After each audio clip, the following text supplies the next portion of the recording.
নুৰনগৰ মধ্য ইংৰাজী বিদ্যালয়ৰ হজৰত মৌলানা ৰফিকুদ্দিন চাহাবৰ বিদায়ী সম্বৰ্ধনা অনুষ্ঠান 30 এপ্ৰিলত শপত গ্ৰহণ কৰিছে আৰবী শিক্ষক মৌলানা ৰফিকুদ্দিন চাহাবে।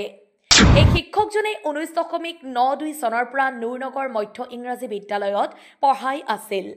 অৱসৰপ্ৰাপ্ত শিক্ষক হজৰত মৌলানা ৰফিকুদ্দিন চাহাবৰ বিদায়ী সম্বৰ্ধনা অনুষ্ঠান।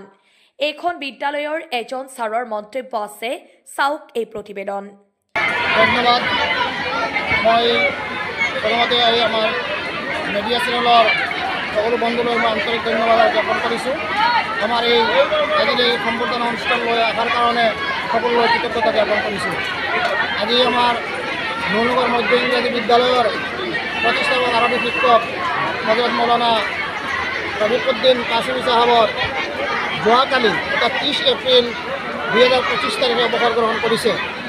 আমাৰ বিদ্যালয়ৰ প্ৰাক্তন ছাত্ৰ ছাত্ৰী, বৰ্তমানৰ ছাত্ৰ ছাত্ৰী, পৰিচালনা সমিতিৰ লগতে এই অঞ্চলৰ ৰাইজে মিলি তেখেতক আজি পিছদিনাই অৱসৰৰ পিছদিনাই অৰ্থাৎ আজি 1 মে 2025 তাৰিখে আমি তেখেতক বিপুল হিচাপে সসন্মানে বিদায় সম্বৰ্ধনা জনাবলৈ আগবাঢ়িছোঁ। ইতিমধ্যে আজি আমাৰ অনুষ্ঠানৰ এটা প্ৰথম পৰ্বৰ কাম সমাপ্ত হৈছে। সামান্য পিছতেই আমাৰ দ্বিতীয় পৰ্বৰ কাম আৰম্ভ হ'ব। তেখেত আমাৰ কাৰণে এজন কেৱল শিক্ষকেই নাছিল, এই অঞ্চলৰ ৰাইজৰ কাৰণে এজন ধাৰ্মিক ব্যক্তি আছিল, আধ্যাত্মিক গুৰু আছিল। ল'ৰা ছোৱালীৰ কাৰণে সামাজিক, ধাৰ্মিক, চাৰিত্ৰিক এই গোটেইখিনি দিশত তেখেতৰ ঘনিষ্ঠ অৱদান আছে, যাৰ এটা অনুমান আমি আজি দেখিবলৈ পাইছোঁ। আমাৰ প্ৰাক্তন ছাত্ৰ ছাত্ৰীৰ পৰা আৰম্ভ কৰি বৰ্তমান ছাত্ৰ ছাত্ৰীৰ পৰা হাজাৰোধিক ছাত্ৰ ছাত্ৰী আজি সমবেত হৈছেহি। এইখিনি একমাত্ৰ তেখেতৰ কৃতি শিক্ষক হিচাপৰ যিটো প্ৰাপ্য তাৰ এটা কিঞ্চিত পৰিমাণহে মই তাক মই ভাবোঁ। গতিকে এইজন মহান ব্যক্তিক আজি আমি সম্বৰ্ধিত কৰিব পাই আমি নথৈ আনন্দিত হৈছোঁ। ভৱিষ্যতে তেখেতৰ পৰা আমি সহযোগিতা পাম বুলি আশা ৰাখিছোঁ। 1992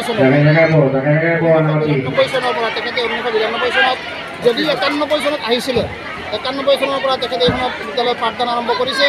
কিন্তু চৰকাৰী নীতি নিয়মৰ মাজত তেখেতক আনুষ্ঠানিকভাৱে স্বীকৃতি দিয়া হয়, অৰ্থাৎ তেওঁলোক এই অনুমতি দিয়া মানে তেখেতক নিযুক্তি দিয়া হয় 1992 চনত। আৰু 1992 চনৰ পৰা 30 এপ্ৰিল 2025 তাৰিখলৈকে তেখেতে ধাৰাবাহিকভাৱে শিক্ষকতা কৰি আছে।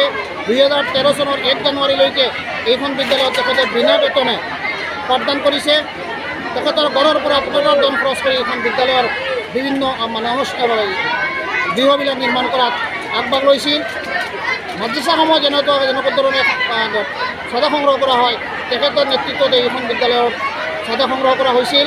আৰু একেবাৰে প্ৰজাঘৰৰ পৰা আৰম্ভ কৰি আমি বৰ্তমান অৱস্থালৈ পোৱাত তেখেতৰ 100% সহযোগিতা আছে বুলি ক'লেও ভুল কোৱা নহ'ব।